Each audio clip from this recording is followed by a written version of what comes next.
আহা, তুমি আবার মাছ বেচতে যাবে? লোকে কি বলবে? হা হা হা হা। লোকে বলবে এই যে পল্টুর বউ, দেখো কি সাহসী, সংসারে হাল ধরেছে। না না, লোকে বলবে পল্টু কি বউর রোজগারে খায়।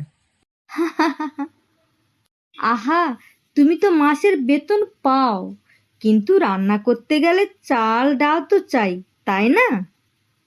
হুম, কিন্তু এই শোনো, তোমার জন্য স্পেশাল ইলিশ মাছ ভাজবো, রাজি? যত সব। না, মাছ নিয়ে বাজারে যাই, বেলা হয়ে গেল।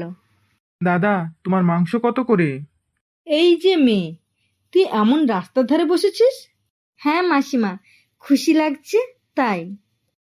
ইস, মেয়ে মানুষ হয়ে এমন কাজ, লোকে কি বলবে?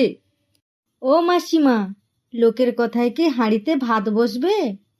উহ, যত সব ঢং। যাক বাবা, মাসিমা চলে গেল, নাহলে আরো কত কথা শুনিয়ে দিত। হা হা হা হা। আরে শিউলি বউ, তোমার স্বামী কি তবে ঘরে বসে বসে লুচি খায়? না ভাই, সে তো তোমার মতো অন্যের ব্যাপারে নাক গলায় না। বোন, তোমার মাছ কত করে? 500 টাকা কেজি। বোন, আমি অনেক মাছ দোকান ঘুরে দেখলাম, তোমার মাছটা বেশ ফ্রেশ দেখছি।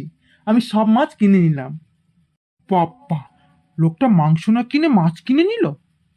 এই বউটার জন্য আমার কাস্টমারটা হাতছাড়া হয়ে গেল। এত বেলা হয়ে গেল, শিলু এখনো তো এলো না। কি ব্যাপার, তোমার হাতে এত টাকা? আজ থেকে আমাদের সংসারে কোনো অভাব থাকবে না।